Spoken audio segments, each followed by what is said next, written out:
Muy buenas noches. Hace algún tiempo había un autor más o menos prestigiado, prefiero omitir el nombre, que decía que cuando uno llega tarde no le debe decir al auditorio 1000 perdones por haber llegado tarde, porque queda muy mal con el auditorio. Así que yo no voy a caer en ese error. Yo lo que quiero es que tengan ustedes una exposición razonablemente aceptable, pero sí debo decir que yo avisé con una semana de anticipación que iba a llegar no a la hora fijada a las 7, sino un largo tiempo después, porque tenía ya una reunión convocada. Así que en rigor no estoy llegando tarde, les doy las muy buenas noches y es muy grato estar con ustedes. En segundo lugar, quisiera decir lo siguiente: los felicito por su ánimo de capacitarse, por su ánimo de capacitación. Yo creo que aquí el grueso de participantes no son precisamente veinteañeros, sino pasan ligeramente los 30, seguramente, ¿no es cierto?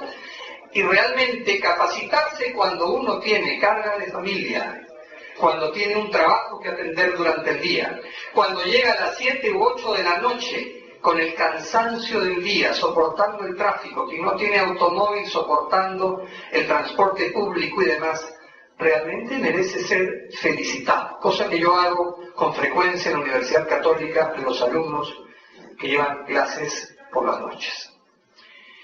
Y en tercer lugar, me parece que varios de ustedes son funcionarios, trabajadores, ejecutivos del Poder Judicial. No sé quiénes son, pero entiendo que debe haber varios miembros del Poder Judicial.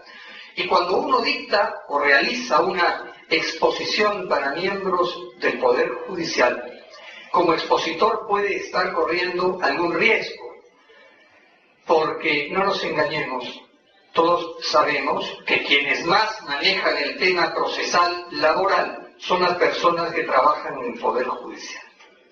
Y probablemente sentirán, ¿qué va a venir a mí a enseñarme este señor de aquí, no es cierto? ¿Para qué me va a decir más cosas? Y probablemente dentro de 2 horas, cuando la conferencia haya terminado, dirán, ¿qué cosa nuevo ha dicho? Esto ya lo sabía, para eso no vengo acá, me quedo en mi casa y leo la ley. ¿No es cierto? Este señor ha venido aquí a decirnos la ley.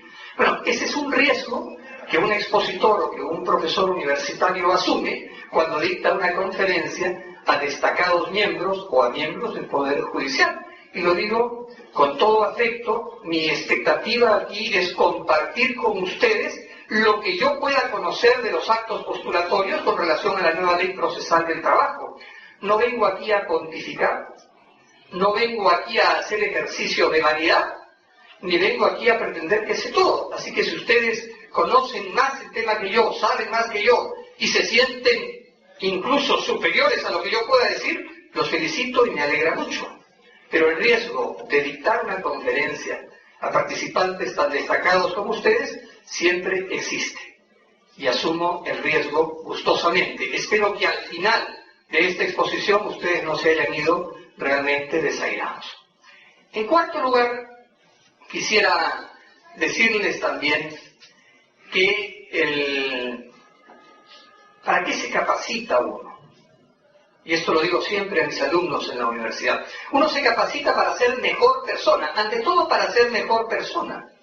Yo no me capacito para ser más bacán que el otro, no me capacito para tener un certificadito y un diploma que después lo muestro en la oficina de personal de mi empresa o institución para poder ascender. Y lo que es peor, no me capacito ni asisto a una conferencia sobre derecho procesal del trabajo para aprender tips, en palabra inglesa, para aprender tópicos, para aprender mañas. ¿Qué me va a decir al profesor para después aplicar eso en un litigio contra mi adversario, para hacerle la vida imposible?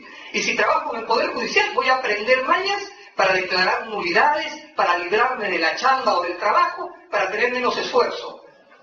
Cuando yo comparto con ustedes opiniones, no es para eso. Perdónenme la arrogancia, pero lo que yo pretendo cuando dicto una exposición es que mis oyentes sean, ante todo, mejores personas. Para eso se capacitan. No se capacitan para hacer tinterilladas, no se capacitan para articular en un proceso, no se capacitan para ser mañosos contra el adversario. Para eso no. Si ese es el ánimo que ustedes tienen, yo me retiro en este mismo instante. Mi afán es que ustedes sean mejores abogados, mejores estudiantes de Derecho, quienes sean. Bueno, esa es mi expectativa. Muy bien, entonces, dicho esto, voy a tener el agrado de conversar con ustedes a propósito algunas ideas acerca de los actos postulatorios en la nueva Ley Procesal del Trabajo. Estos artículos son los artículos 16 al 20 de la Ley 29497, llamada Nueva Ley Procesal del Trabajo. Esta ley fue publicada el 15 de enero de 2010, han pasado ya 2 años y medio desde su publicación y la seguimos llamando Nueva Ley Procesal del Trabajo. Y así se seguirá llamando aunque pasen 20 o 40 años, porque es el título que tiene la ley según fue publicada en el diario El Peruano. Ley 29497, Nueva Ley Procesal del Trabajo. Pero habrá alguna razón adicional, porque aquí en Lima, en nuestra ciudad de Lima, la ley entrará en vigencia próximamente. Entonces, por lo menos para los limeñitos, sí será una nueva ley procesal del trabajo. Quienes tienen aquí experiencia profesional y litigan fuera de la ciudad de Lima, quizás ya han tenido o ya hemos tenido alguna experiencia en la aplicación de esta nueva ley procesal del trabajo. Muy bien. Y solamente quiero recordar con ustedes 2 o 3 ideas muy básicas que entiendo seguramente ya han compartido con otros expositores en este mismo ciclo de conferencias, conversatorio o seminario. La nueva Ley Procesal del Trabajo se sustenta en un concepto básico, un concepto jurídico básico elemental. La idea de la oralidad. Oralidad orientada a lograr la celeridad en un proceso laboral. Y tiene que haber celeridad en un proceso del trabajo porque los créditos laborales, los beneficios económicos o sociales, tienen carácter alimentario. De lo que el trabajador gana, de la remuneración, de los beneficios económicos que percibe, sean convencionales o legales, viven el trabajador y su familia. Este carácter alimentario, por tanto, determina que el proceso deba concluir pronto. Y en los procesos del trabajo, el añejo aforismo, justicia retardada es justicia denegada, adquiere la mayor aplicación, la mayor vigencia. Algún autor español, el profesor Alfredo Gaete Berríos, decía: lo que se quiere en los procesos del trabajo es que la justicia llegue antes que el hambre. Con esas palabras tan drásticas. ¿Miren? Entonces, una idea de oralidad que va aparejada con este concepto de celeridad, básicamente porque el proceso laboral debe concluir pronto en atención a los créditos alimentarios que se cautelan o se tratan de cautelar en los procesos laborales.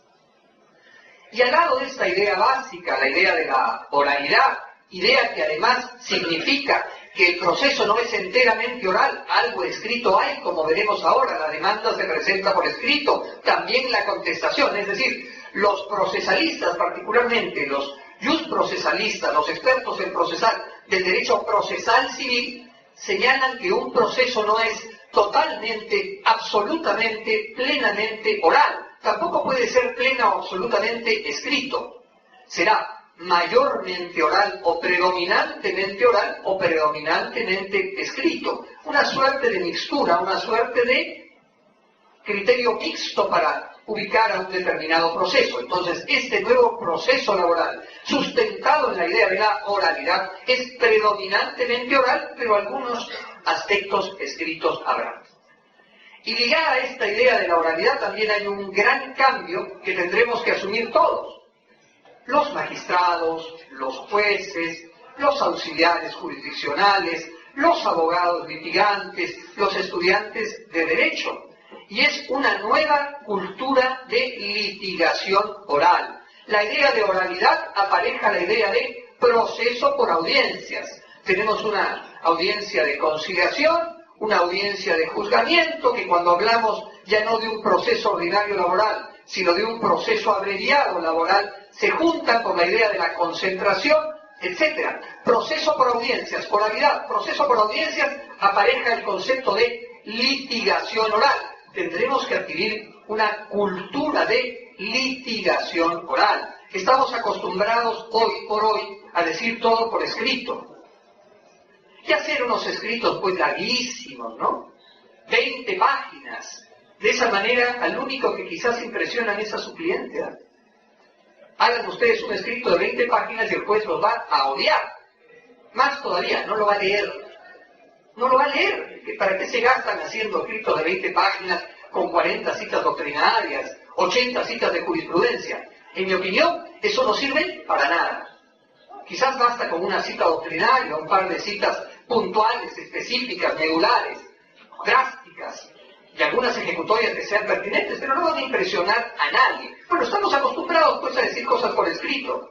Estamos acostumbrados a plantear nulidades hasta por gusto. Nulidad por esto, nulidad por otro, me opongo, tacho. Excepción aquí, excepción allá.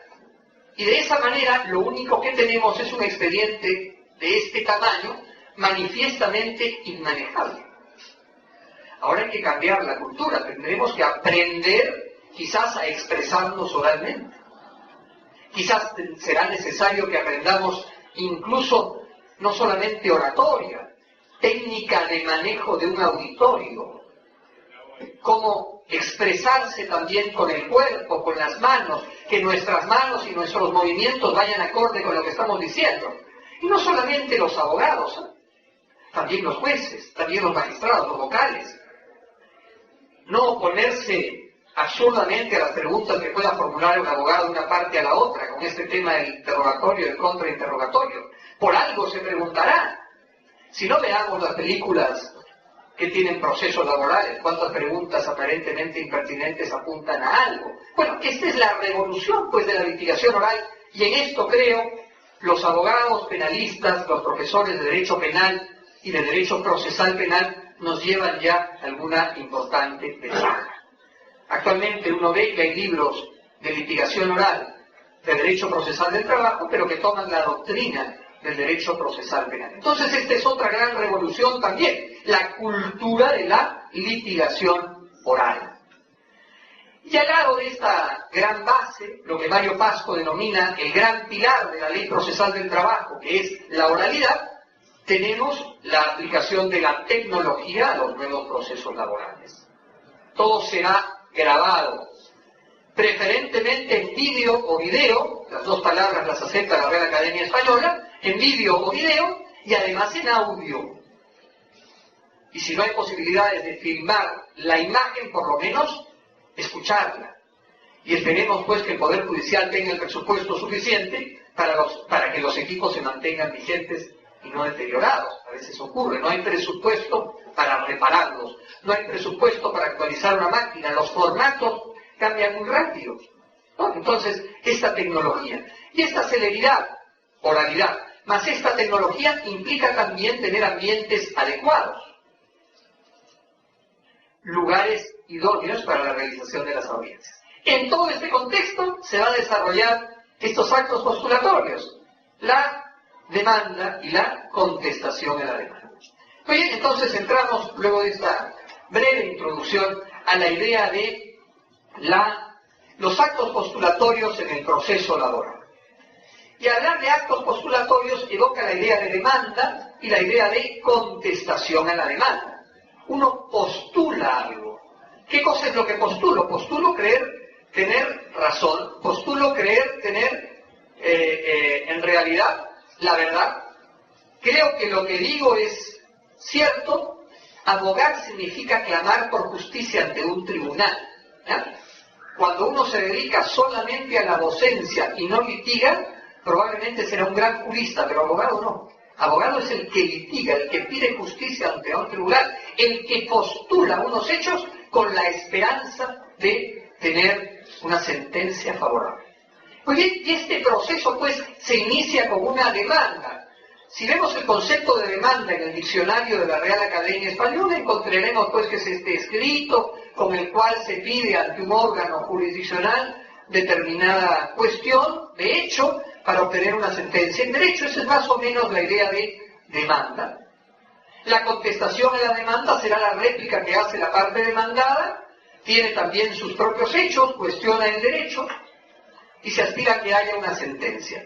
Esta demanda, y esta contestación a la demanda determinan lo que técnicamente se conoce como integración procesal. La demanda y la contestación a la demanda determinan la integración procesal, lo que en expresión latina se conoce como litis contestatio. La demanda y la contestación a la demanda fijan los linderos del proceso.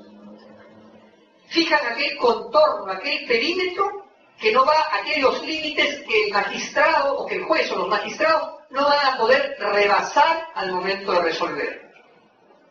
Es verdad que en el proceso laboral existen las facultades de fallo ultra petita y en algunos ordenamientos procesales extra petita, pero eso no es el tema. En rigor, los límites del proceso vienen dados por la demanda y la contestación a la demanda. La idea de la integración procesal, la litis contestatio, que obliga, que impone al juez o a los magistrados en una instancia superior resolver con arreglo a esos límites del proceso. Aquello que la doctrina también denomina principio de congruencia. Tiene que haber concordancia, coherencia, consonancia entre aquello que se demanda y aquello que se resuelve. No podrá irse más allá de esos límites fijados al proceso precisamente en estos actos postulatorios. Entonces, dicho esto, habrá una demanda y habrá una contestación, cada cual de estos instrumentos con sus propios requisitos. Y el artículo 19 de la nueva Ley Procesal del Trabajo, Ley 29497, establece pues cuáles son los requisitos de la demanda. En primer lugar, dice este artículo, la demanda se presenta por escrito. La demanda no es oral, se presenta por escrito. Y quizás es una de las pocas actuaciones procesales que se realizan por escrito. La demanda se realiza entonces por escrito y, dice la norma, debe contener los requisitos y anexos establecidos en la norma procesal civil, con algunas precisiones. Repito la idea, se presenta por escrito y en segundo lugar debe contener los requisitos y anexos establecidos en la norma procesal civil. Dicho sea de paso, la contestación a la demanda también es por escrito y la norma pertinente, artículo 19, me equivoqué antes, dije 19, debí decir 16, el artículo 19 que regula la contestación a la demanda, dice que también al momento de contestar se deben tomar en cuenta los requisitos y anexos establecidos en la norma procesal civil. Seguramente si yo pregunto, cuando la nueva Ley Procesal del Trabajo dice con los mismos requisitos establecidos en el Código Procesal Civil, norma similar contenida en la Ley Procesal del Trabajo 26636, todavía vigente en Lima, artículo 18, dice la ley vigente 26636, el juez declara la improcedencia de la demanda mediante resolución especialmente fundamentada cuando no reúne los requisitos de procedibilidad señalados en esta ley y en el Código Procesal Civil. Más o menos la misma cuestión. Entonces, probablemente si yo pregunto, ¿qué cosa es esto?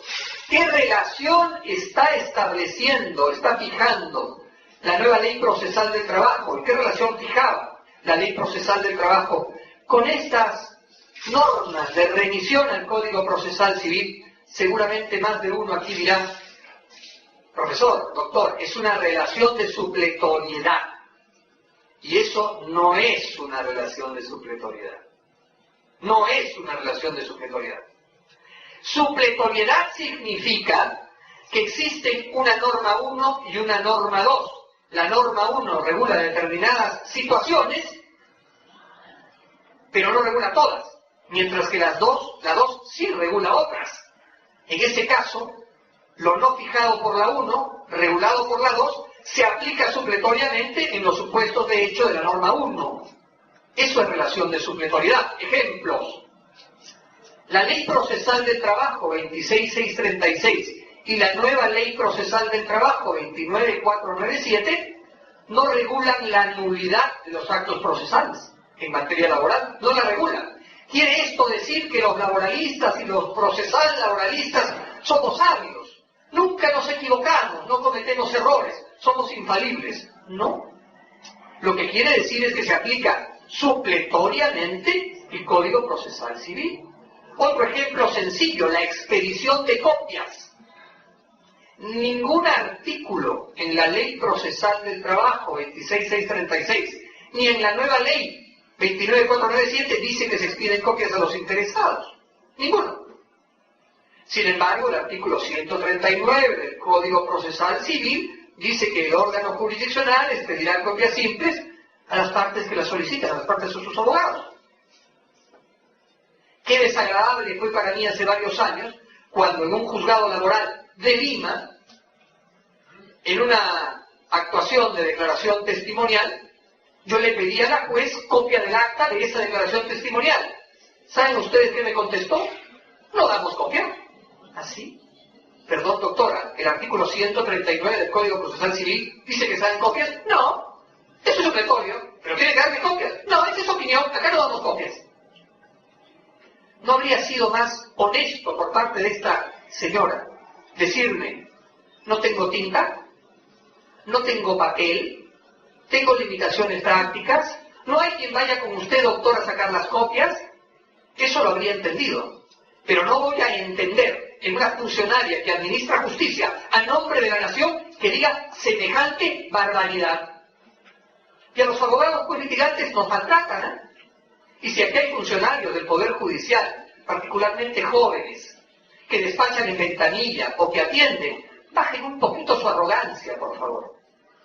Varias veces he tenido que levantar la voz al ir a una oficina o al ir a estos módulos que están entre los ascensores en el edificio del Zamora, por la majadería de gente joven. Lo digo con todo respeto y con todo cariño.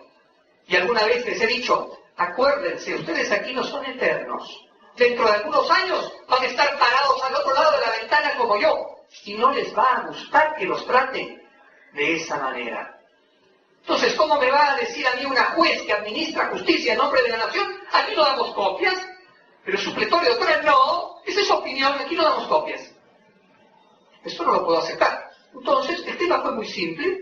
La pedí por escrito. Señora juez, con arreglo al artículo tal del Código Procesal Civil, sírvase otorgarle copia del acta que recoge la declaración testimonial ahí en tal fecha. ¿Qué resolvió? Otórgase por secretaría la copia solicitada dejándose constancia de autos. Pero no puede decir otra cosa. Yo sí puedo entender que con sencillez me diga, no tengo papel, no tengo tinta, no tengo facilidad. Doctorcito, le presto el expediente, le presto el acta. No me deje su DNI, yo lo conozco, vaya usted nomás. Hay maneras. Y en última instancia podría haberme dicho, venga otro día, doctorcito, hoy día no puedo. Yo lo voy a entender, pero no que vengan con semejante grosería, simplemente escudándose en que tiene un título que le autoriza a juzgar. Eso es inaceptable. Como también es inaceptable que un abogado de parte se ponga malcriado con los jueces. Eso es intolerable también. ¿No es cierto? Pero creo que estamos en una relación de igual a igual, cada cual con su respectiva función. El juez para administrar justicia y los abogados para aclarar por justicia. Pero los abogados también nos las buscamos, ¿eh? Con todas nuestras trapisondas, con todas nuestras mañoserías, con todas las articulaciones, las unidades inútiles, con todas esas barbaridades que uno pone por escrito. Yo leo a veces cada escrito judicial y me pregunto, ¿el abogado que ha hecho esto se cree las barbaridades que dice? Porque una cosa es ser abogado de parte, sí puede, pero razonablemente, ¿no?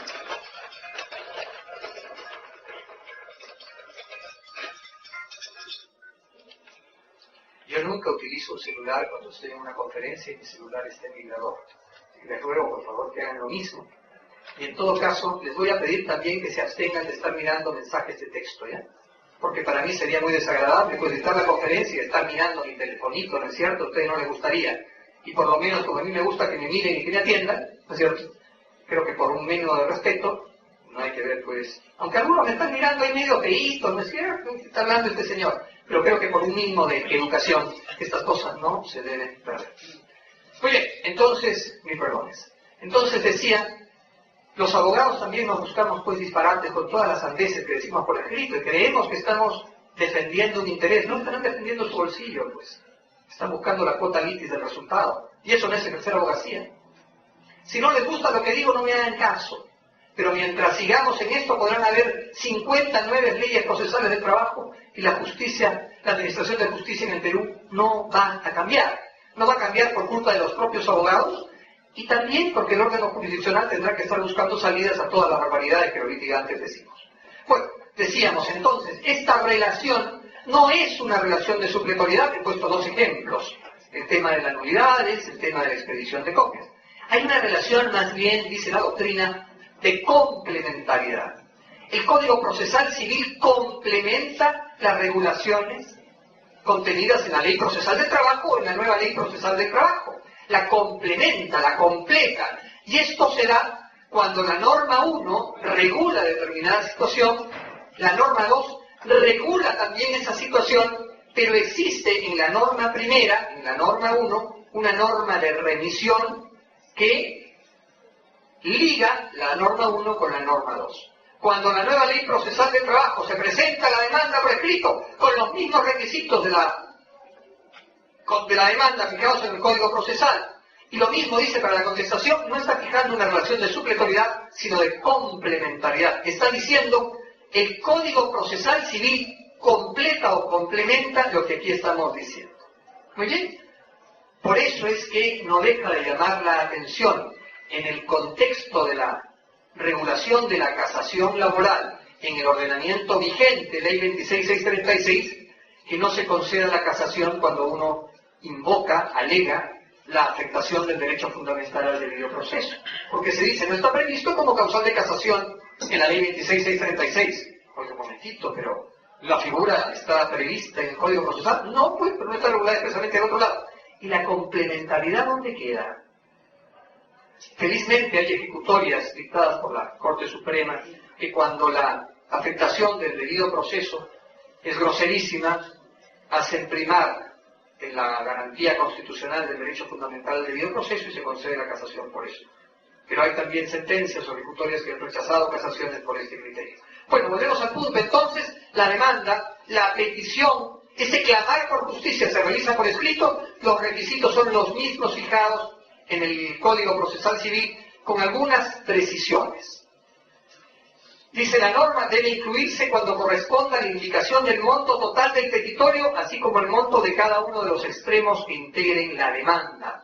Monto total del petitorio. Normalmente, una demanda del trabajo recoge una acumulación de pretensiones. Normalmente, una demanda laboral contiene pretensiones acumuladas. Existe aquí una acumulación objetiva activa, ¿no? Vamos a decirlo así. Hay un conjunto de peticiones que constituyen pretensiones distintas debidamente acumuladas. Por ejemplo, si yo formulo una demanda y digo, señor juez, formulo demanda de impugnación de despido y de pago de beneficios económicos o sociales. En consecuencia, pido que la empresa demandada me pague compensación por tiempo de servicios, vacaciones, y dentro del rubro vacaciones hay subpretensiones, las vacaciones del último año no gozadas, vacaciones adquiridas y no gozadas con sus respectivas indemnizaciones, remuneración por récord vacacional trunco. Tercer punto de mi demanda, pido que me paguen las gratificaciones legales no pagadas, es decir, gratificaciones de fiestas patrias y de Navidad. Pido también, señor juez, que se me paguen las utilidades no percibidas, no distribuidas oportunamente. Pido, señor juez, que se me haga otorgamiento de los beneficios fijados en la negociación por la negociación colectiva que constan en las siguientes convenciones colectivas de trabajo, 1, 2, 3, 4. Y por último digo que he sido despedido arbitrariamente del empleo. Págueseme también, ordénese el pago de la indemnización por despido arbitrario. Entonces aquí hay un conjunto de pretensiones, hay una acumulación de pretensiones que determinan que ese petitorio, esa petición, suma de subpeticiones, deba referirse en su totalidad en la demanda. Y me permito sugerirles con toda simpatía que pongan eso con toda claridad. A veces a mí me ocurre cuando más bien ya no asesoro trabajadores, contesto demandas como abogado de alguna empresa y tengo que estar buceando en la demanda para encontrar dónde pusieron el monto total, porque no lo encuentro. ¿No? Tiene que ser una cosa más o menos ordenada. Yo les sugiero con todo afecto también, con toda simpatía, cuando hagamos un escrito, sea una demanda, una contestación o cualquier escrito judicial, pensemos que lo va a leer otro y facilitémosle la cosa para que lo entienda. Concretamente, vamos al punto. Pido esto. ¿Sustenta mi petición? 1, 2, 3. Chao. Por tanto, pido. Adiós. ¿No? Da tanta vuelta porque a veces uno no entiende. Bueno, particularmente en la demanda, precisión exacta del monto total del petitorio, y hemos recordado que normalmente una demanda laboral es una demanda que contiene acumulación de pretensiones. Y dice la norma, así como el monto de cada uno de los extremos que integran la demanda. Obviamente, ese monto total debe ser la suma de cada uno de los puntos demandados. Compensación por tiempo de servicios, cada uno de los rubros de vacaciones, gratificaciones, los beneficios convencionales que tienen valor dinerario. Lo que no se puede precisar exactamente en la demanda, por lo menos desde mi punto de vista, es el monto de las utilidades, ¿no? Eso sí no se puede tener claro, porque el cálculo de las utilidades es complicado, ¿no? Hay que tomar en cuenta las remuneraciones totales percibidas en el ejercicio económico con relación al cual han existido utilidades. Hay que tomar el número de horas trabajadas, calcular y prorratear las remuneraciones y horas. Eso es muy complicado, ¿no? Más bien, si fijan ustedes un monto en la demanda y dicen, reclamo el pago de 30.000 soles por utilidades, se corren el riesgo de que la parte contraria diga, un momentito, ¿por qué? ¿De dónde sacas ese monto? Y formule alguna articulación procesal, quizás una excepción de falta de claridad o de ambigüedad en el modo de proponer la demanda, porque la petición de utilidades no está debidamente sustentada, etc. Muy bien, y luego, no debe incluirse, dice el inciso B del artículo 16 de la ley nueva, no debe incluirse ningún pliego dirigido a la contraparte, testigos o peritos. Obviamente, ya no se presentan pliegos. Este pliego interrogatorio que llama mal el Código Procesal Civil para la absolución de posiciones, y lo llama mal por una razón técnica que enseguida explico, no se presentan más. ¿Y por qué digo que hablar de pliego para la absolución de posiciones es incorrecto desde el punto de vista de técnica procesal? Porque si hablamos de confesión, como hacía el Código de Procedimientos Civiles de 1912, ahí sí hablamos de absolver posiciones, con todas las consecuencias y apercibimientos que tenía el Código de Procedimientos Civiles con relación a la confesión. Hoy hablamos de declaración de parte, y hablar de declaración de parte no es un sencillo cambio de nombre, es un cambio de concepto. Si yo pido una confesión, tendré que decir, diga usted cómo es verdad que conoce a la persona tal. Diga usted cómo es verdad que la conoce porque trabajó en la misma empresa que usted. Diga usted cómo es verdad que de lo que usted recuerda trabajó de tal fecha, etc. Diga usted cómo es verdad. La declaración de parte no. Es una interrogación totalmente libre que dirige el juez. Oiga, ¿usted conoce al señor Flores? Cuénteme, ¿cómo lo conoce? Porque trabajó con él. Ah, caramba, ¿trabajó usted con él? ¿Y desde cuándo? Hace ya varios años. ¿Tenían ustedes sus sitios cercanos? ¿Qué función desempeñaba la señorita? Era secretaria.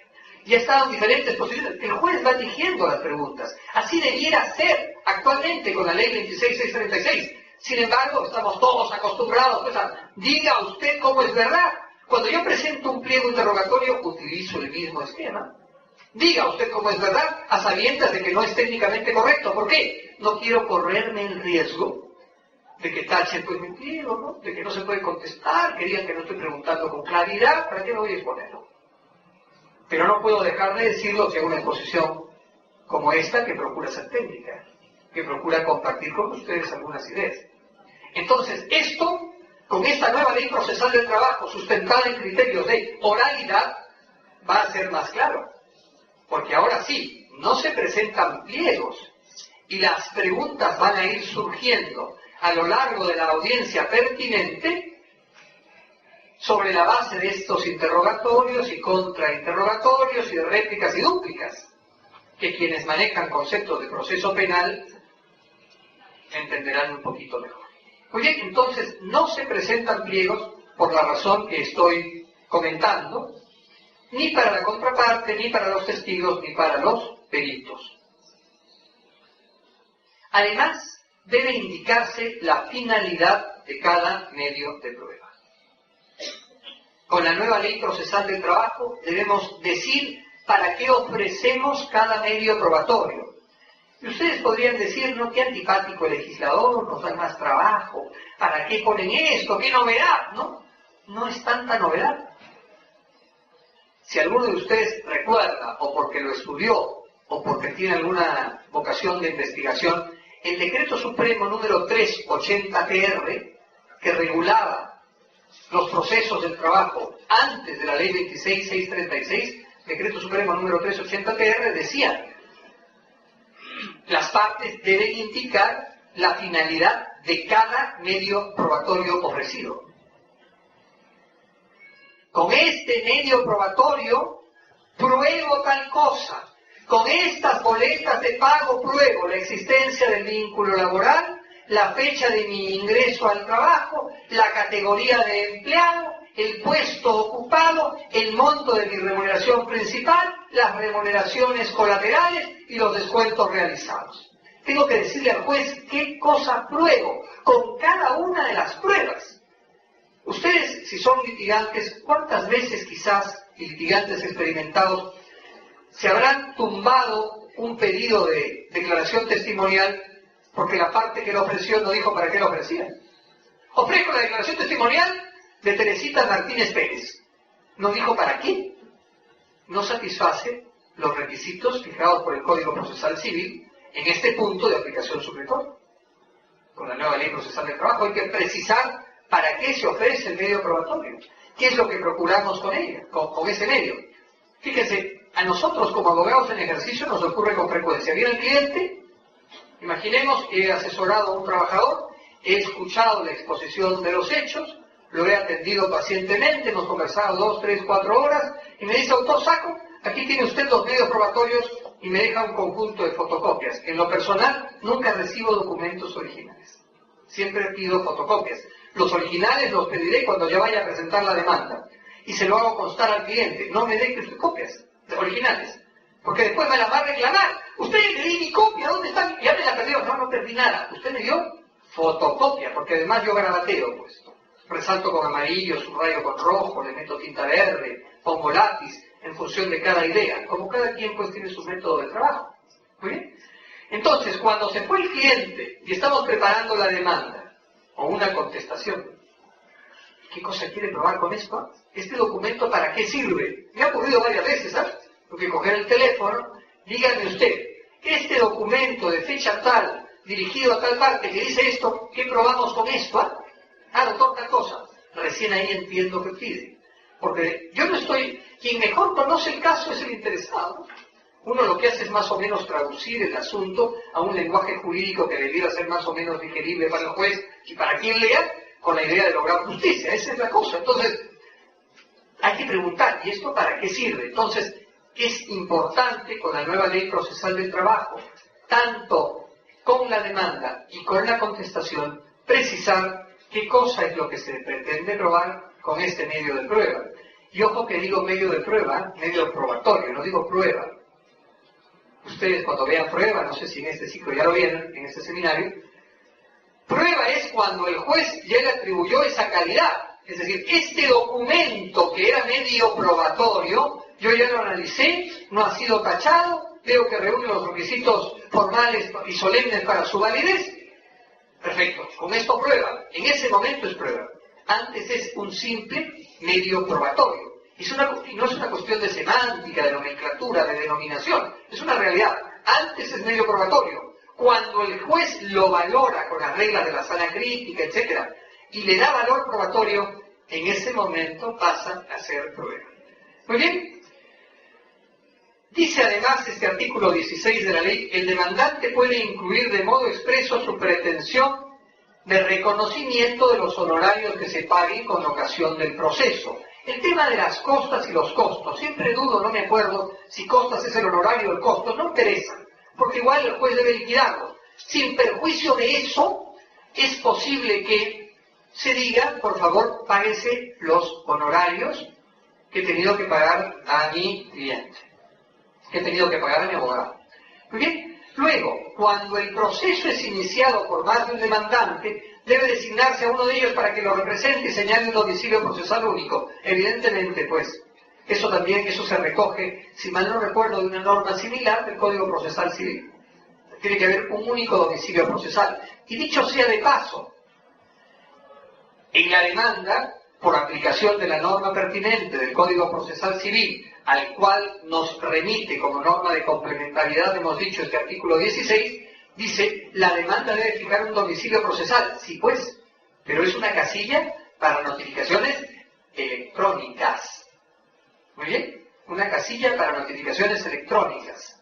La primera vez que yo formulé una demanda con la nueva ley procesal del trabajo, dije lo siguiente: señor juez, fulano de tal, identificado con tal, con domicilio procesal en rgsaco@pucp.edu.pe. Y seguí. Y mi dirección electrónica personal, la única que tengo, no tengo ni Yahoo, ni Terra, ni Gmail, ni Gmail, ni nada por el estilo. rgsaco@pucp.edu.pe. Y esa fue la que puse. El juez de un distrito judicial, obviamente que no es Lima, porque esto no ha sido en Lima, me contestó: cumpla con precisar el domicilio procesal con arreglo a ley, es decir, una casilla electrónica del servicio de notificaciones del Poder Judicial. Yo les cuento esta anécdota simpática, anecdótica, valga la redundancia, para que no les pase lo mismo. Cuando deba de señalarse una dirección electrónica, no es el @hotmail, Gmail, Terra, lo que quieran, no. Es del servicio, una casilla del servicio de notificaciones judiciales del Poder Judicial, que además es muy fácil aquí. Entran a la página web del Poder Judicial, siguen las instrucciones, tendrán que presentar algunos documentos y les dan una casilla electrónica. Muy bien. Entonces, ese es el domicilio procesal que deberán señalar. Luego viene el tema, fijado en el último párrafo, que alguna dificultad entraña, y ya me han comentado también en una conferencia en la Universidad de San Marcos, organizada por los simpáticos amigos del taller de estudios de Derecho del Trabajo y la Seguridad Social, José Matías Manzanilla, una participante que además está de aniversario, a los que están de San Marcos, el taller ha cumplido años recientemente. Bueno, me decía, ¿no?, que, doctor, pasa tal cosa con esta norma, como voy a explicar en este momento. Y fuera de Lima, en algunas exposiciones, particularmente en Trujillo, me parece, me han hecho una salvedad similar a lo que voy a explicar en este momento. Dice la norma: los prestadores de servicios pueden comparecer al proceso sin necesidad de abogado cuando el total reclamado no supere las 10 unidades de referencia procesal. 3.650 la UIT, 365 la unidad de referencia, 10 unidades de referencia, 3.650 soles. Salvo que me haya equivocado, ¿no es cierto? Muy bien, entonces, cuando se comparece al proceso y la demanda no supera 10 unidades de referencia procesal, el litigante puede litigar sin abogado. Muy bien, es clarísima la norma, ¿no es cierto? Vamos a seguir leyendo. Cuando supere este límite y hasta las 70 unidades de referencia procesal, es decir, cuando sea más de 3.650, multipliquen ustedes 70 por 365, y esto le va a dar más o menos 25.000, 26.000 soles, lo que sea. Bueno, mientras que no supere ese límite, es facultad del juez, atendiendo a las circunstancias del caso, exigir o no comparecencia de abogado. Y luego, en los casos en que se comparezca sin abogado, debe emplearse el formato de demanda aprobado por el Poder Judicial. Muy bien. Pero eso es claro, profesor Saco, doctor Saco, ¿qué tanta dificultad hay aquí? Bueno, hay una pues que ha surgido en la práctica. La siguiente: la norma es clarísima, puedo litigar sin abogado. Muy bien. Contrasten ustedes esa disposición con la norma contenida en el artículo 30 de la nueva Ley Procesal del Trabajo. 30. Ustedes recordarán que hay una audiencia de conciliación y una audiencia de juzgamiento. Al tiempo de la conciliación, tercer párrafo del artículo 30. Punto C. Para que un acuerdo conciliatorio o transaccional ponga fin al proceso, debe superar el test de disponibilidad de derechos, etc. C. Debe haber participado el abogado del prestador de servicios demandante. Debe haber participado el abogado del prestador de servicios demandante. Por lo tanto, aquel litigante que puede litigar sin abogado, bien porque no llega a las 10 unidades de referencia procesal, o superándolas sin superar el tope, el juez entiende que puede litigar sin abogado, no podría conciliar. Claro, no podría, pues, porque este artículo 30, tercer párrafo, punto C, dice que para que el acuerdo conciliatorio sea válido, debe participar, para que ponga fin al proceso, debe haber participado el abogado del prestador de servicios patrocinante. Y este es el criterio que parece que en algún distrito judicial se está aplicando. Y yo me permito discrepar totalmente de este criterio, drásticamente. Miren, yo me permito invitarlos a tomar en cuenta que cuando quieran aplicar una norma, los abogados hacemos la sinrazón, hacemos exactamente lo contrario. Vemos qué hay que hacer para que la norma no se aplique, al contrario. Apliquemos el sentido común. ¿Qué dice? Obviamente, derecho procesal del trabajo. Cautela los derechos del trabajador en el proceso. Los beneficios laborales, los créditos económicos laborales, eso tiene carácter alimentario.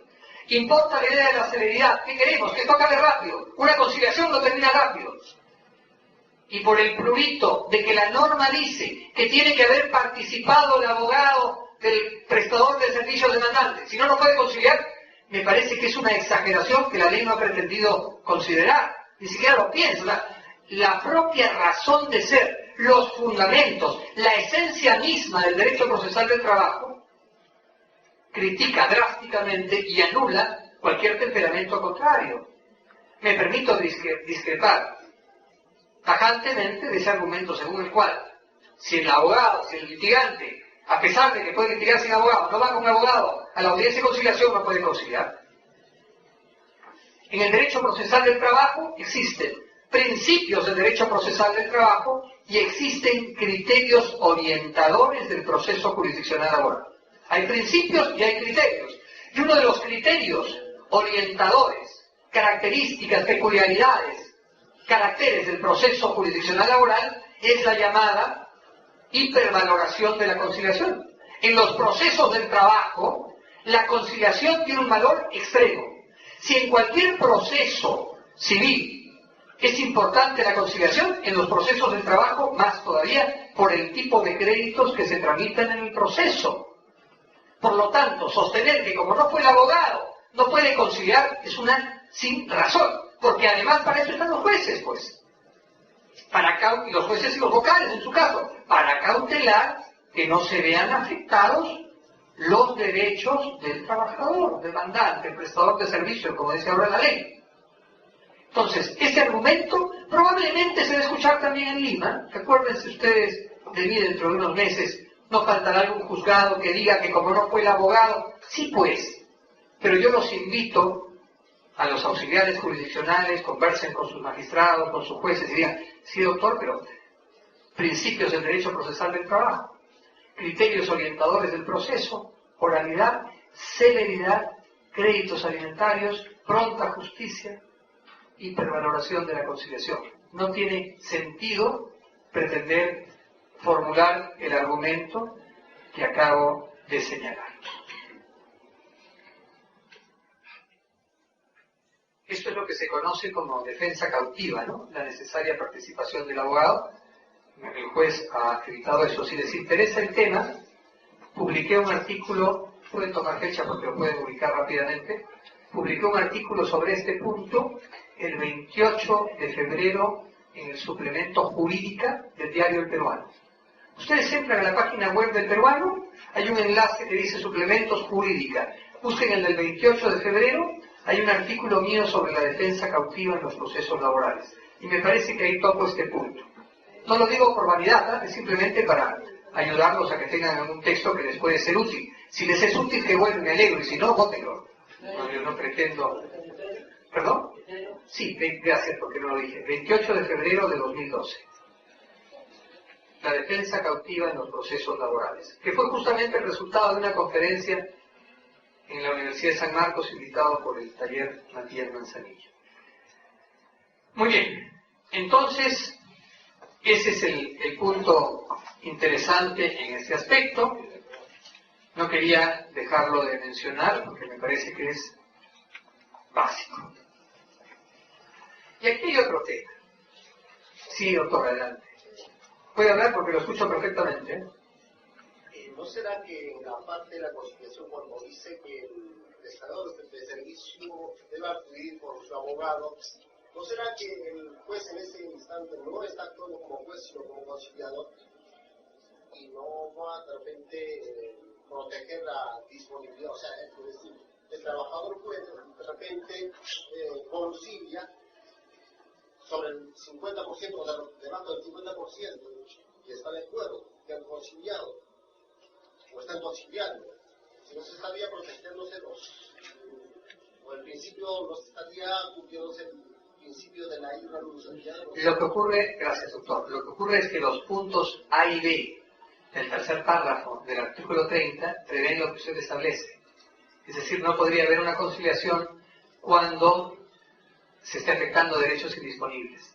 Entonces, eso estaría implícito en la situación misma y el juez tendría que tomarlo en cuenta. ¿Oye? Hay otro tema interesante. Quienes litigan civilmente seguramente recuerdan que hay un conjunto de reclamaciones que solamente se pueden formular cuando antes uno ha acudido a un centro de conciliación para demandar. ¿Se acuerdan? ¿Cierto? El requisito indispensable para demandar, haber asistido a un centro de conciliación, que a veces no sirve para nada, porque simplemente un saludo a la bandera, es una sacadera de plata, uno pagó 80 soles, 200 soles o lo que sea, y luego por lo menos ya tiene un acta de la conciliación, no conciliaron nada, y van y lo presentan como requisito de la demanda. Y en los procesos laborales se dice, esto no es así, no hay obligación de presentar un documento previo de haber recurrido a una conciliación. Y aquí, tanto la ley procesal del trabajo vigente como la nueva tienen una disposición que dice lo siguiente. La disposición es la ley procesal del trabajo, la ley actual, todavía vigente en Lima, dice esto en el segundo párrafo del artículo 103 de la ley 26636. Segundo párrafo del artículo 103 de la ley 26636, que hay un artículo similar en la nueva ley procesal del trabajo, que ojalá lo encuentre, y si no, ya después ustedes lo buscan. Ya lo encontré. Quinta disposición complementaria de la nueva ley procesal del trabajo, que dicen literalmente y de manera idéntica lo siguiente: la conciliación administrativa es facultativa para el trabajador y obligatoria para el empleador. Quinta disposición complementaria: la conciliación administrativa es facultativa para el trabajador y obligatoria para el empleador. ¿Qué significa esto? Bueno, ¿qué cosa es la conciliación administrativa? Es el servicio de conciliación que brinda el Ministerio de Trabajo y Promoción del Empleo.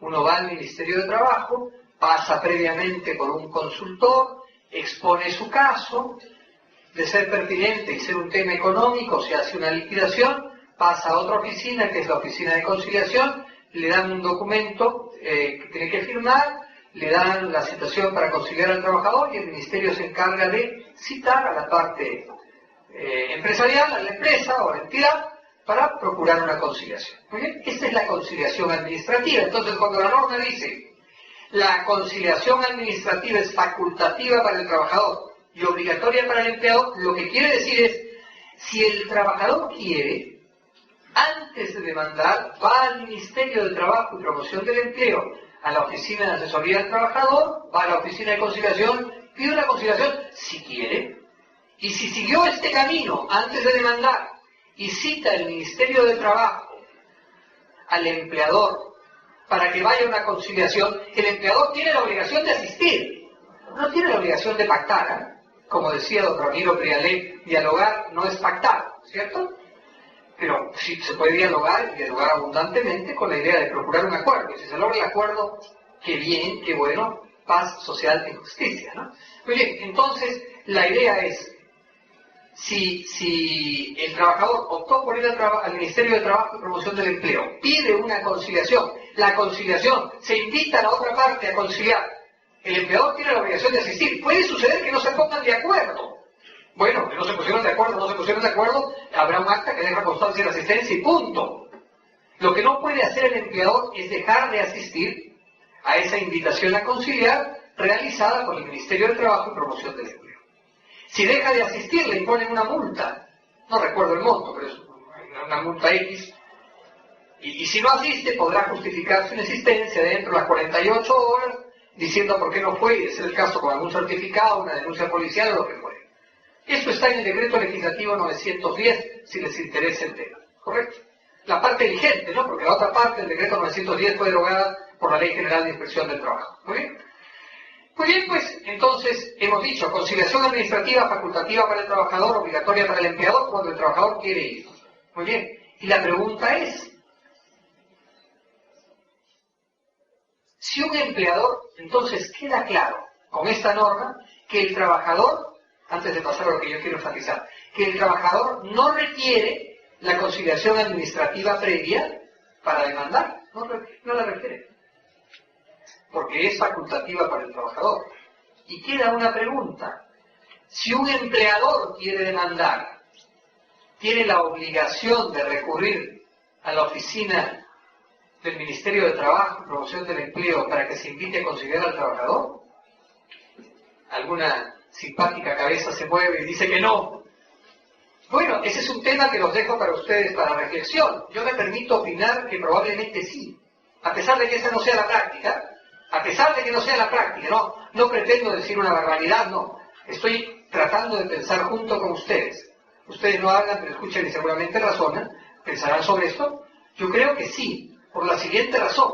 La conciliación administrativa es facultativa para el trabajador y obligatoria para el empleador. Oiga, doctor Saco, pero el empleador no demanda. Sí puede demandar. Ejemplo, un empleador puede demandar al trabajador el pago de dinero cuando haya sido despedido el trabajador por falta grave que origina perjuicio económico al empleador. ¿Es posible? ¿Lo puede demandar, pues? La pregunta es, ¿esa demanda tendrá que haber ido previamente al Ministerio de Trabajo? Por la forma como está redactada la norma, parece que sí. Que esto se aplique en los hechos, no conozco ningún caso en que algún juzgado haya rechazado una demanda de un empleador contra un trabajador por este tema. No conozco. Dicho sea de paso, creo que no son tan comunes las demandas de empleadores contra trabajadores, ¿no? Probablemente cuando el legislador redactó este artículo 103 de la Ley Procesal del Trabajo vigente en Lima, 26636, lo hizo porque viene un poco por inercia, ¿no? Inercia, pues, normalmente ¿quién demanda? Demanda el trabajador. Nadie piensa que el empleador también puede ser demandante. Y probablemente pensaron, ¿facultativa para el trabajador o obligatoria para el empleador? Sí.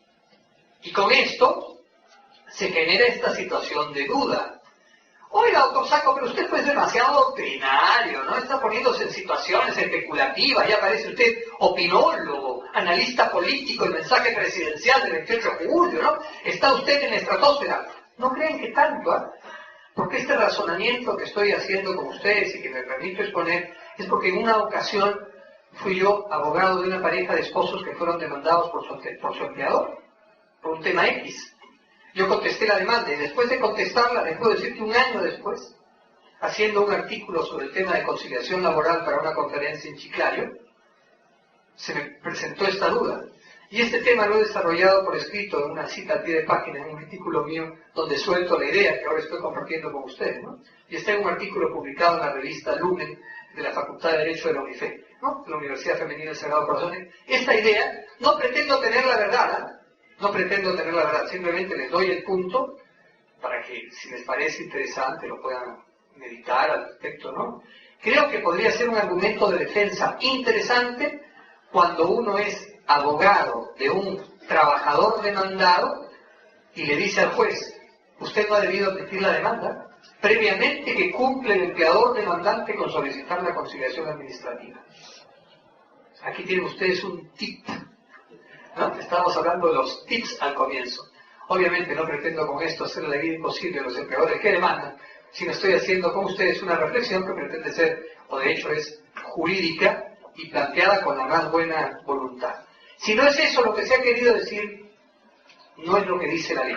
El doctor Javier Arévalo, estimado amigo, gran profesor de Derecho del Trabajo, magistrado en la Corte Suprema, señala en su libro sobre Derecho Procesal del Trabajo con la nueva ley que no es necesaria la conciliación previa y se apoya, me parece que en una norma final de la ley de conciliación, no recuerdo el número. Es decir, la conciliación es obligatoria, etc. Sin embargo, esa disposición transitoria, yo me permito entender, es aplicable para esa conciliación, pues para esas, las que hacemos cuando hay un tema de pago de dinero, cuando vamos al centro de conciliación en la avenida Bancay, o cuando vamos pues ahí a un centrito en tal sitio, para esas. Pero para la conciliación administrativa, no estamos hablando de cualquier conciliación, esta conciliación tiene apellido, no solo nombre. El apellido es administrativa. Entonces creo que puede ser un argumento interesante como un mecanismo de defensa, una forma de defensa procesal. No me gusta la palabra mecanismo, todos los profesores del derecho del trabajo la usan, pero no me gusta. Me parece que banaje, maquinaria, no es la idea, ¿no? Una forma interesante de ejercer una defensa procesal.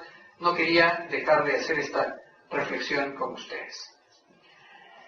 Muy bien, vamos ahora a seguir con el artículo 17 de la nueva Ley Procesal del Trabajo. Admisión de la demanda. El juez verifica el cumplimiento de los requisitos de la demanda dentro de los 5 días hábiles siguientes de recibida. Si observa el incumplimiento de alguno de los requisitos, concede al demandante 5 días hábiles para la subsanación de la omisión o defecto, bajo apercibimiento de declararse la conclusión del proceso y el archivo de expediente.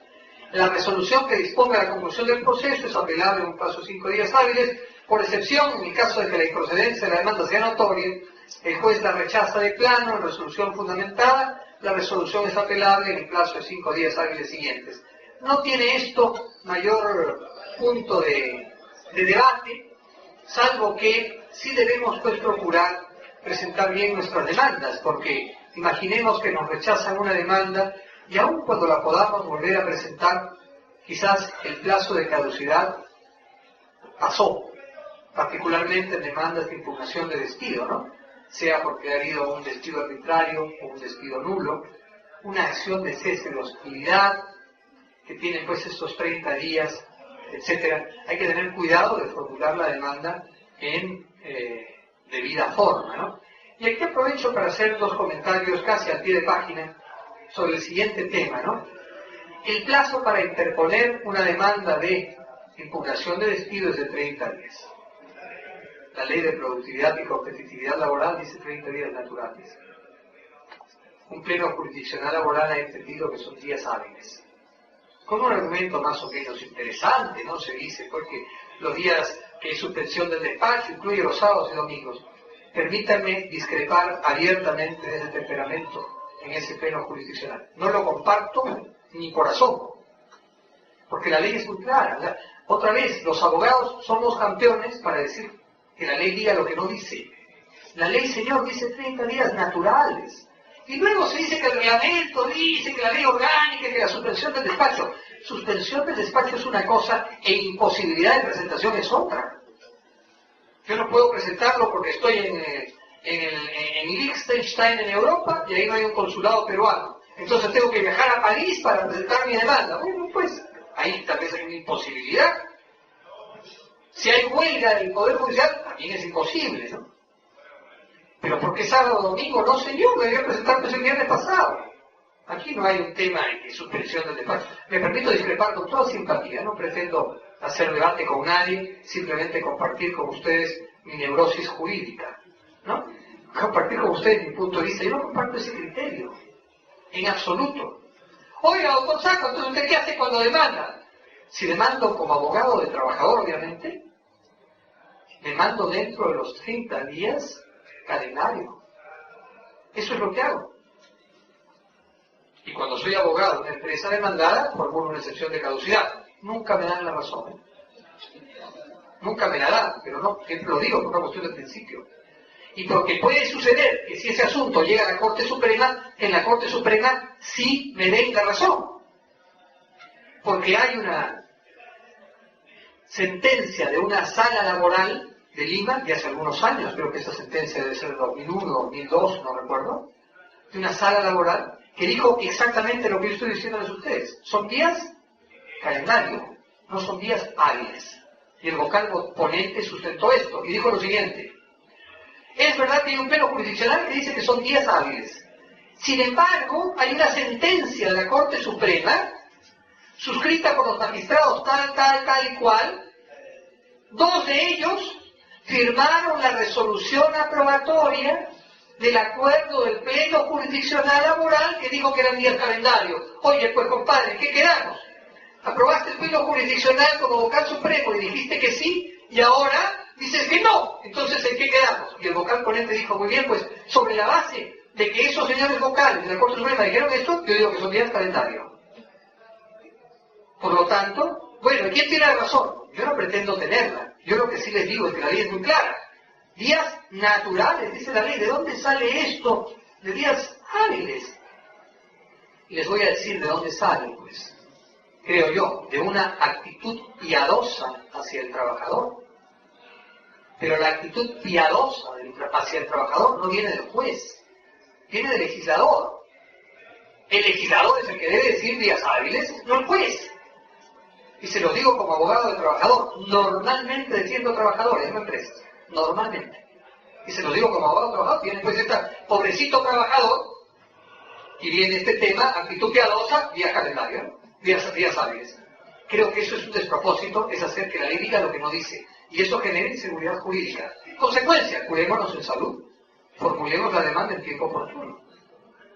Y si somos abogados de la empresa, formulemos una excepción de caducidad. Sé que ustedes no van a compartir la idea conmigo, ¿eh? Pero no importa, no pretendo eso. Simplemente comparto con ustedes algunas reflexiones. De eso se trata, ¿no?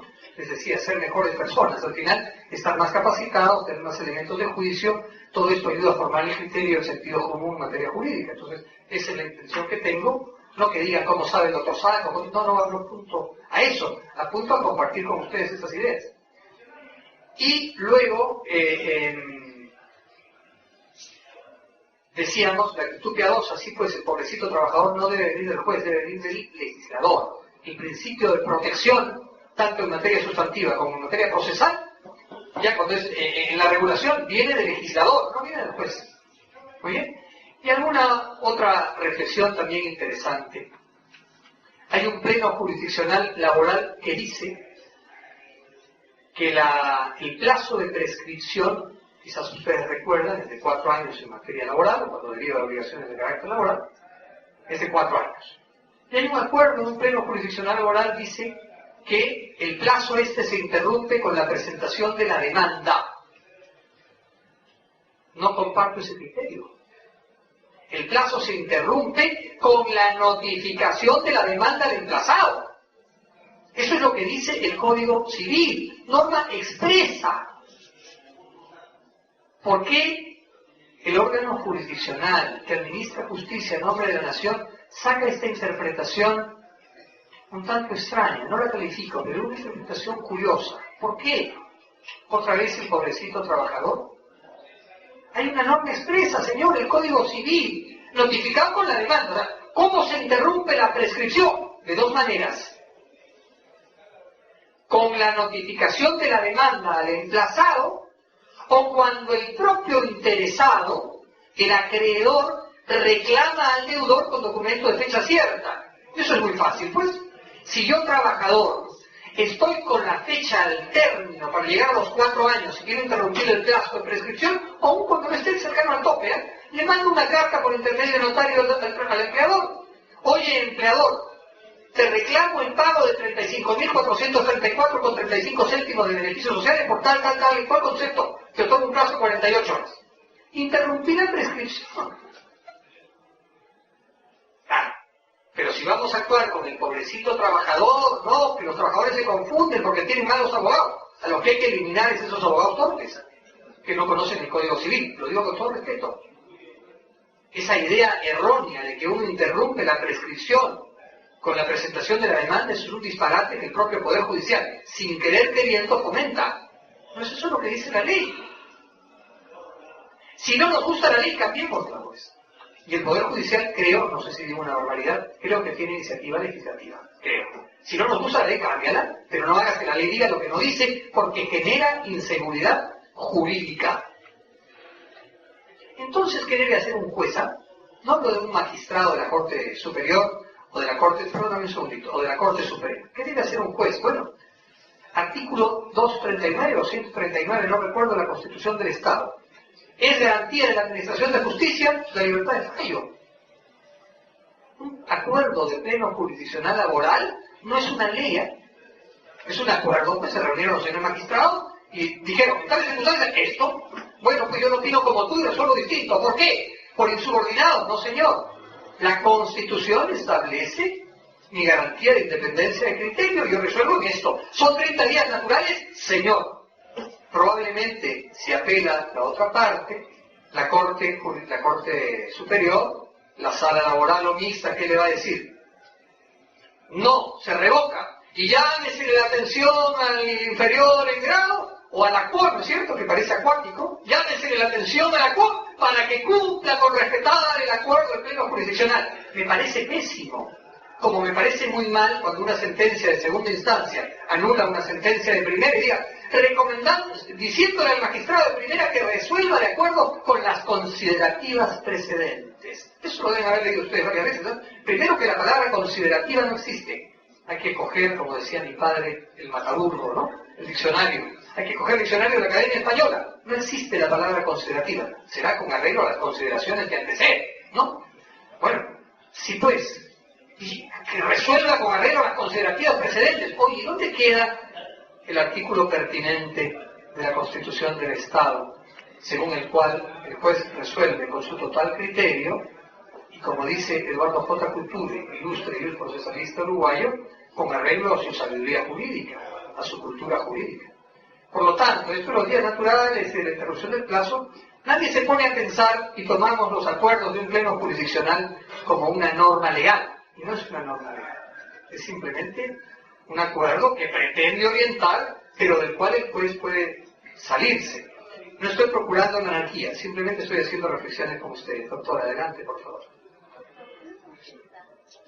¿Cómo sería el caso de un demandante presenta un año antes de la prescripción y el juez se demora en notificar la demanda?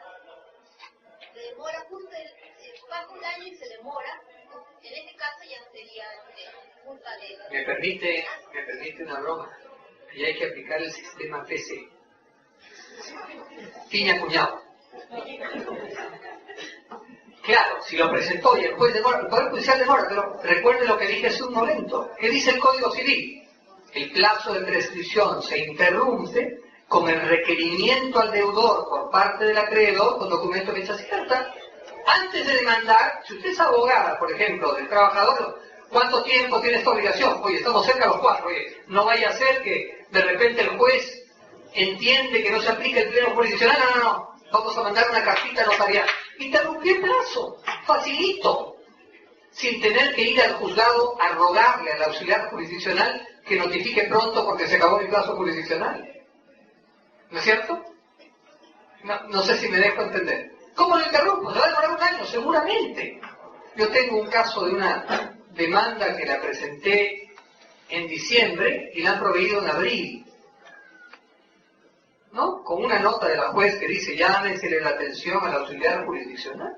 Eso es, como dicen los chicos, ese es un rollo entre la juez y su auxiliar, porque se demoró. Yo no hice cuestión de Estado ni le fue a tocar la puerta, ¿no? Ni decir, apúrese, pero si no tuve ejemplo, 4 meses. Si tuviera un plazo de prescripción, bueno, entonces como abogados, ¿qué es lo conveniente que hagamos? Curémonos en salud. Siempre, creo yo, y permítame, doctora, la confianza para todos, curémonos en salud. ¿Para qué vamos a buscar 5 pies al gato? No pretendamos hacer doctrina. Si ya sabemos cómo opina, hay un pleno jurisdiccional en este sentido, académicamente, doctrinariamente podemos compartir ideas, podemos debatir, de repente nos molestamos, yo sostengo que sí, pero un litigio no vale la pena porque el que se perjudica es el que clama por justicia. ¿Cómo lo hago? Presento la demanda cuando ya me aseguré de haber requerido previamente el pago. notarialmente para que tenga más seguridad. Sí, doctor. Está claro, ¿no? Sí. Doctor, quiero ponerle un caso. Es un proceso laboral, pero en materia contencioso administrativo. O sea, una nulidad de acto administrativo, pero a un trabajador. Se está demandando a un trabajador. En este caso, respecto a la interrupción de la interrupción de la prescripción, si opera, en este caso, como ella se está dando en materia laboral, va a operar, o sea, al momento de ser notificada la demanda, o, como dice la ley administrativa, al interponer la demanda.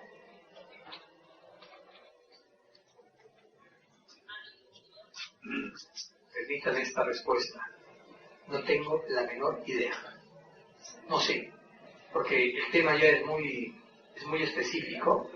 Habría que revisar normas sobre temas de procedimiento administrativo y ver cómo va a ser el punto. Y además aquí hay un aderezo interesante, que están todas las normas concernientes al Tribunal de Servicio Civil, ¿no? Que podría haber por ahí un ingrediente adicional. No digo que yo tenga razón, que habrá que evaluar. El Estado está pidiendo la nulidad de un acto administrativo con relación a un trabajador. Podría ser ejemplos frecuentes. Incorporación en la norma 20530. Por ejemplo, de eso abundaban hace unos años. O nulidad de un acto administrativo que de repente lo nombró en una plaza para que integre el CAP cuando no debía. Bueno, y esto también es un engañatontos, porque con determinado gobierno se le pone y con otro gobierno se le quita, ¿no es cierto? O sea, son cosas a veces hasta de rencores y de rencillas políticas. Bueno, y de esto no hablo de ningún partido en particular, hablo de cosas que humanamente suceden y que no debieran suceder. Pero habrá que evaluar una nulidad. Habría que preguntarse primero cuál es el plazo que la administración tiene para reclamar esa nulidad. Eso está en la ley del procedimiento administrativo general, me parece. El plazo para la nulidad de oficio por parte de la autoridad es de 1 año, me parece. Y pasado ese año se pide judicialmente. Y la ley del procedimiento administrativo general debe decir cuál es ese plazo de prescripción, que no recuerdo cuál es. En ese caso yo aplicaría para tratar de dar una respuesta, ¿no? Estoy pensando en voz alta, no tenía idea cuando empecé a responder.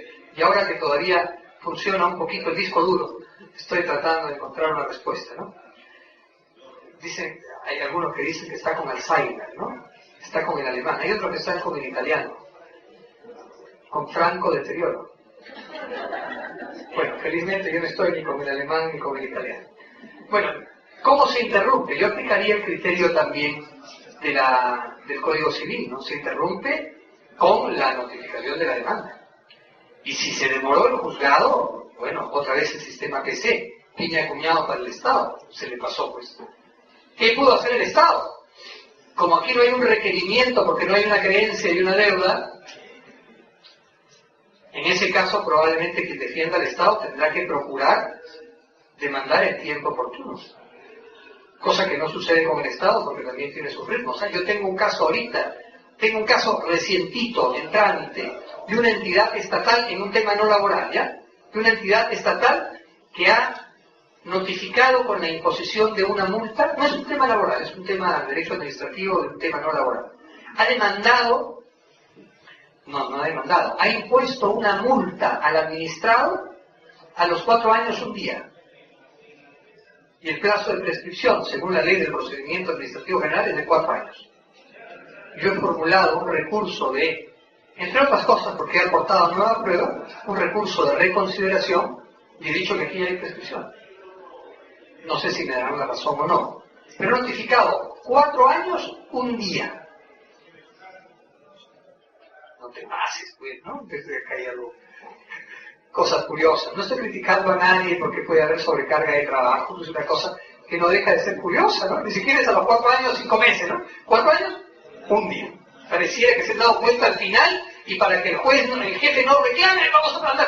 Oye, sí, pero llegó tarde, pues. No sé si me darán la razón. En otro seminario les cuento la respuesta. Bueno, ¿cómo sería, doctora? Creo que había que aplicar el Código Civil, ¿ya? Muy bien, entonces, estas ideas de interés que comparto con ustedes, admisión de la demanda, ya lo comentamos, demanda de liquidación de derechos individuales. Este es un caso muy interesante, lo voy a esbozar rápidamente. El profesor Giovanni Prioli Posada, en un libro que tiene en coautoría con el profesor Glave, también de la Universidad Católica, y otro autor, toca este punto de una manera relativamente amplia. Comenta este artículo 18, demanda de liquidación de derechos individuales. En buena cuenta dice lo siguiente, ¿no? Si hay un tema que concierne a una categoría de trabajadores, y pensemos en el ámbito propio, el derecho colectivo del trabajo, y se da una sentencia favorable con autoridad de cosa juzgada, proveniente de la Corte Suprema de la República o del Tribunal Constitucional, los prestadores de servicios que se consideren beneficiados por esa sentencia podrán formular demandas individuales para acogerse a aquello que fue resuelto por el Tribunal Constitucional o la Corte Suprema de Justicia de la República. ¿De acuerdo? Podrá hacerse de esa manera. No lo contrario. Es decir, eso es lo que se llama sentencia colectiva. Perdón, o sentencia normativa, no recuerdo la denominación. Si les interesa el punto, pueden leer al profesor Priori, que lo desarrolla, digo, con relativa amplitud y bastante claro además. No a la inversa, ¿no? O sea, si esa sentencia como autoridad de cosa juzgada proviene del Tribunal Constitucional y de la Corte Suprema y no le dio la razón a la categoría reclamante, dijo no tienes razón, el trabajador individualmente podrá demandar aquello que el Tribunal Constitucional le negó o la Corte Suprema de Justicia le negó específicamente a su situación individual y litigar con relación a ese punto. ¿Ya? Entonces, hay dos situaciones distintas. Una sentencia como autoridad de cosa juzgada que viene del Tribunal Constitucional o viene de la Corte Suprema de Justicia de la República, como autoridad de cosa juzgada, que da la razón, los trabajadores pueden acogerse de esto, ese gran marco normativo ya no se va a discutir y podrá decir, yo tengo derecho, simplemente hagas el cálculo. Pero la situación inversa, el Tribunal Constitucional o la Corte Suprema dijeron no, el trabajador tendrá derecho a debatir nuevamente sobre ese punto para su situación específica y pedir la liquidación, eventualmente en su momento, de esos derechos individuales que le corresponderían si es que se le da la razón. Ese es el tema de interés en este artículo 18. Y vamos a la contestación de la demanda, que tiene varias cosas de interés a su vez. Hemos dicho, se contesta por escrito, debe contener también los requisitos contenidos en la norma procesal civil, sin incluir ningún pliego dirigido a la contraparte, testigos o peritos, debe indicarse la finalidad de cada medio de prueba. Este primer párrafo, similar al que ya comenté respecto a la demanda. Segundo párrafo, del artículo 19. La contestación contiene todas las defensas procesales y de fondo que el demandado estime convenientes. Todas las defensas procesales. Y aquí empiezan algunas dudas. Defensas procesales. ¿En qué pensamos en primerito lugar? Las excepciones. Primera defensa procesal. Otra defensa procesal podría ser las defensas previas, que quizás no son tan comunes en los procesos laborales, pero existen, ¿no es cierto? En revancha, la próxima vez yo voy a poner mi celular bien escandaloso, ¿ah? Y voy a contestar también, ¿aló? Señor juez, no tengo razón. Ya, y ahí me cae. Bueno, ya me voy a sacar la próxima, voy a poner mi celular bien escandaloso para que vean si les va a gustar. ¿Ya?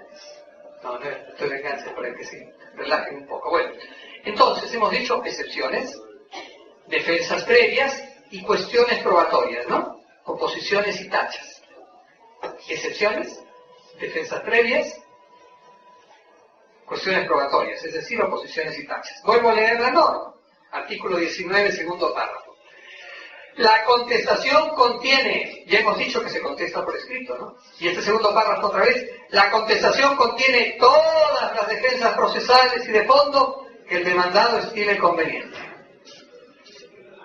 Un estimado amigo, magistrado de una corte superior, de un distrito judicial que no es de Lima, en un evento reciente, académico, organizado por una universidad que no está en Lima, era panelista, yo era el expositor, me invitaron a ser expositor único, no principal, era el único expositor, y había 3 panelistas, un abogado asesor de empresas y profesor universitario y 2 magistrados.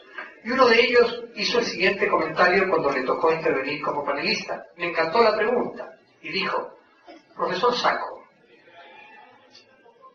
un demandado, que no, ustedes quizás recuerdan, ¿no? La demanda se presenta, el juez la recibe, viene la audiencia de conciliación, y en la audiencia de conciliación se debe presentar la contestación. ¿Recuerdan eso? Se debe presentar Muy bien. Y en esa audiencia de contestación, el demandado no formuló una excepción.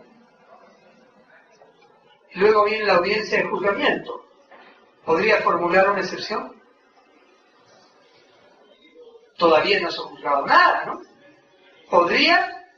El tema es de duda. Fíjense que estas cosas curiosas, uno dice, la ley es clarísima. No, la ley no es clara. Si no, no habríamos abogado, ¿no? Siempre genera dudas. ¿Se podrá? Bueno, yo en ese momento opiné que me parecía posible. Porque dije, lo pensé de la siguiente manera, ¿no? Fue una pregunta más o menos como la que usted me formulaba, y no tengo la menor idea, pero empieza a pensar y dije, un momentito, vamos a ver. Hay un principio procesal que lo llama así el profesor Monroy, principio de elasticidad. Último artículo del título preliminar del Código Procesal Civil. Principio de elasticidad, que lo voy a leer. Dice lo siguiente. Segundo párrafo. Artículo 9 del título preliminar del Código Procesal Civil. Profesor Monroy lo llama principio de elasticidad.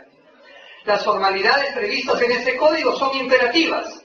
Sin embargo, el juez adecuará su exigencia al logro de los fines del proceso. Y dice Monroy, fines del proceso, la paz social en justicia. Entonces, un ejemplo sencillo.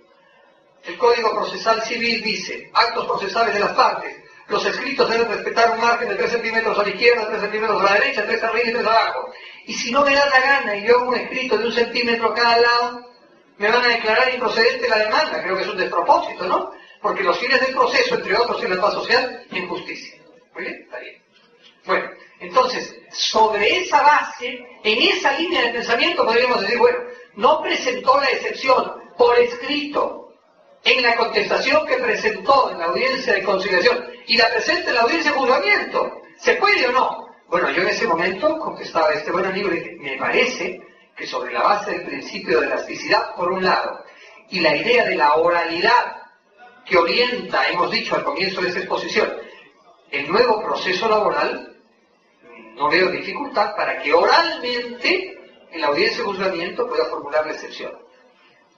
Cuando yo preparaba esta exposición para ustedes, porque cuando uno es profesor, igual tiene que preparar las cosas que va a decir y tratar de irlas mejorando para que las cosas salgan bien, ¿no? En la medida en que ustedes se capaciten mejor, mejores abogados serán y menos conflictos habrán, esa es la idea, ¿no? Y mejor administración de justicia habrá. Entonces preparaba esto y creo que he cambiado de opinión. Me parece que no se puede. Y he cambiado de opinión sobre la base de una reflexión del profesor Giovanni Priori. Él no pone, y los coautores, ¿no? El profesor Clave y otro más, Giovanni no pone este ejemplo, ¿no? Pero dice, son actos postulatorios, y cuando se dice, se presenta por escrito, ya no sé cuál es, la vieja o la nueva, acá está. No me refiero a la esposa, no me refiero a la vieja. Y además tengo solo una hace 25 años, ¿eh? Siempre vuelvo a aclarar. Y muy contento además de estar 25 años con mi wife. Bueno, que ya me debe estar esperando echando humo porque le dije a las 9:15 me recoges, pero bueno, espero que no me deje para ir en taxi, si no alguno de ustedes me jala. Bueno, entonces decía, la contestación contiene todas, dice la norma, contiene todas las defensas procesales. Y además la norma dice, demanda se presenta por escrito, contestación se presenta por escrito, y la reflexión del doctor Priori, del profesor Giovanni Priori de Giovanni es, estos son uno de los pocos casos en los cuales las cosas se tienen que hacer por escrito. Son actos postulatorios. O sea, sobre la base de esa reflexión, si les interesa, pueden revisar el libro del profesor Priori, leerlo, llegar a su propia conclusión, me parece que no sería posible. Esto por cuanto toca a las excepciones. ¿Y qué hacemos? De las defensas previas no voy a hablar porque creo que la posibilidad de formular una defensa previa en un proceso laboral es prácticamente escasa. Yo tengo un regular número de abogados como litigante, de abogado litigante, y nunca he formulado una defensa previa, porque no sé cómo se hace, mentira. No, nunca he formulado una defensa previa. Pero las cuestiones probatorias, ¿cuándo se formulan? ¿Cuándo? ¿Con la contestación o no? No lo dice la norma. Y además, cuando empieza la actuación de los medios probatorios en audiencia de juzgamiento, y lo que dice la norma será lo siguiente, vamos un momentito, audiencia de juzgamiento, etapa de actuación probatoria, artículo 46, el juez enuncia los hechos, el juez enuncia las pruebas admitidas, inmediatamente después, inciso 3, las partes pueden proponer cuestiones probatorias solo respecto de las pruebas admitidas. Artículo 46, inciso 3, ya a propósito de la audiencia de juzgamiento, repito, inciso 3, inmediatamente después, denunciadas las pruebas admitidas, las partes pueden proponer cuestiones probatorias. Entonces, ¿cuándo formulo las cuestiones probatorias? ¿En la audiencia de juzgamiento o las debo proponer con la contestación a la demanda? Bueno, yo les cuento que en la primera demanda que he contestado con la nueva ley procesal del trabajo en un distrito judicial que obviamente no es Lima, ya por costumbre, ¿no?, he formulado las cuestiones probatorias en la contestación. Eso hice. Y para hablar coloquialmente, ¿no?, ¿qué hizo el juez en la audiencia? No me dio ni bola. Porque claro, pues probablemente entendió que no era el momento. Y ojo que estamos pensando que tanto los abogados, tanto los litigantes como los abogados y los jueces estamos aprendiendo juntos, todos, hasta los profesores, porque yo mismo les cuento cosas, será porque, bueno, gracias a Dios me han invitado a dar disertaciones de esto, uno va leyendo, va escuchando a los amigos, a la hora del almuerzo uno comparte ideas, profesor, ¿qué opina de esto, no? Entonces eso me hace conocer un poquito más el tema, pero hay un conjunto de dudas que uno no tiene pues respuesta, ¿no?, todavía. Entonces, me parece, bueno, yo lo formulé, les contaba, con la demanda. No es que no me dieron bola en la primera audiencia, pero ya después, cuando se actuaron las pruebas, ahí sí, ¿no?, atendiendo al que ha formulado tacha o oposición, no tramítese. Dicho sea de paso, esa demanda la contesté yo en Lima, pero en el distrito judicial correspondiente hay otro abogado, un abogado exalumno mío, que ha manejado este tema, él como abogado que recibe las instrucciones de Lima y es nuestro actor procesal en este distrito judicial. Entonces, probablemente si el juez no hubiera dicho, estando que lo ha dicho en la contestación, probablemente le habría dicho, doctor, formulo tacha, cuando el juez lo invita en la audiencia de juzgamiento a formular cuestiones. ¿Hay alguna cuestión probatoria? Y en ese momento lo dirá. Ahí tienen ustedes una duda entonces también interesante respecto a la oportunidad de la cuestión probatoria. Luego hay otro tema. ¿Qué pasa si en la audiencia de conciliación el demandado no presentó la contestación a la demanda? Bueno, incurre pues en rebeldía, ¿no? Esto lo dice expresamente la norma cuando se habla acerca de la audiencia de conciliación. Artículo 43, inciso 1, más o menos por la mitad del párrafo. Si el demandado no asiste, incurre automáticamente en rebeldía, etc. También incurre en rebeldía automática si asistiendo a la audiencia no contesta la demanda o el representante o apoderado, etc., ¿no? Si no contesta la demanda, incurre en rebeldía. Efecto de la rebeldía, esto está vinculado con la contestación, por eso lo comento brevemente. Efectos de la rebeldía. Cuando yo empecé a litigar y alguna vez como abogado del trabajador no contestaba la demanda del demandado, yo dije, me gané el proceso, es rebelde. No, pues no es así.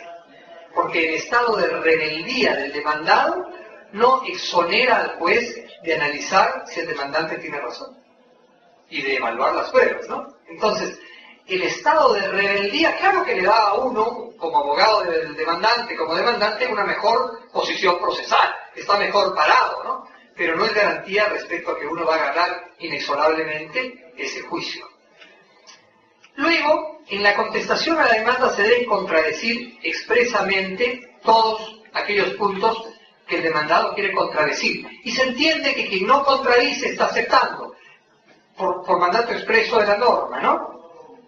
Si el demandado no niega, artículo 19, segundo párrafo, parte final, Si el demandado no niega expresamente los hechos expuestos en la demanda, estos son considerados admitidos. ¿Sí?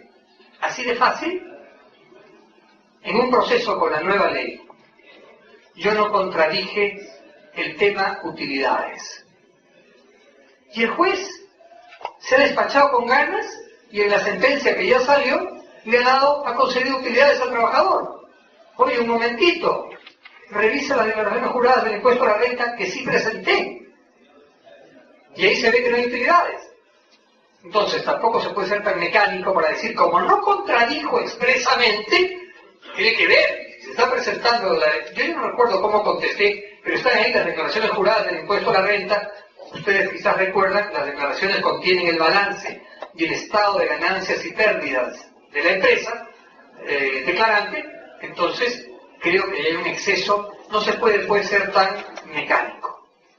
Luego, el último párrafo del artículo 19, la reconvención es improcedente. Así, muy bien. Les pregunto, no me contesten porque son 80 personas, no saldríamos nunca, pero saldríamos mañana. La nueva ley procesal del trabajo, la ley procesal 26636, aún vigente en Lima, no dice nada al respecto. Y la reconvención es procedente en la nueva ley, en la ley 26636, no en la antigua, no en la nueva, sino en la antigua. ¿Es procedente? En mi opinión, sí. Estoy diciendo quizás una herejía para ustedes. Yo les pregunto a mis alumnos de la universidad, ¿ustedes qué opinan? ¿Existe reconvención o no existe? ¿La ley no dice nada? No, profesor. Y siempre, en todos los ciclos me contestan lo mismo. No. ¿Por qué? Por la irrenunciabilidad de derechos. ¿Qué irrenunciabilidad ni qué niño muerto? Aquí no juega la irrenunciabilidad. El tema de la reconvención, también llamada doctrinariamente contrademanda, es un tema en lo laboral de opción legislativa. Aquí no hay irrenunciabilidad alguna, no hay afectación del principio protector del trabajador si es que se regula la reconvención. Ninguna. Pero me parece que es el profesor Arévalo, que Javier dice en su libro, que se ha optado por Giovanni, no recuerdo cuál de los dos, Giovanni Priori, que no se ha incluido la reconvención para no perjudicar la tramitación procesal del expediente en la nueva ley. Entonces hay una razón. Por opción legislativa, no por una cuestión de principios, para no entorpecer el trámite del expediente. Con la ley vigente 2636 es posible, en mi opinión sí. Lo que no estoy tan seguro es de que exista un juez que me vaya a dar la razón. Pero técnicamente es posible. Y no es porque a mí se me ocurra, no, hay un profesor español, Luis Enrique de la Villa, me parece que es el que sostiene esto, que dice que la reconvención es posible, y hay algunos ordenamientos procesales latinoamericanos que me parece la recogen.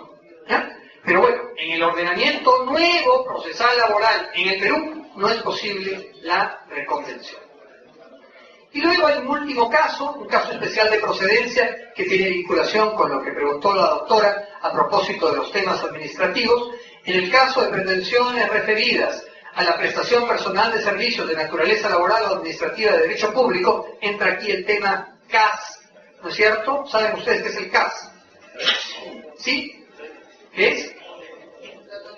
No, señor, es CAS y adquiero derechos. Así como el SNP no es servicios no personales, sino significa sin ningún privilegio.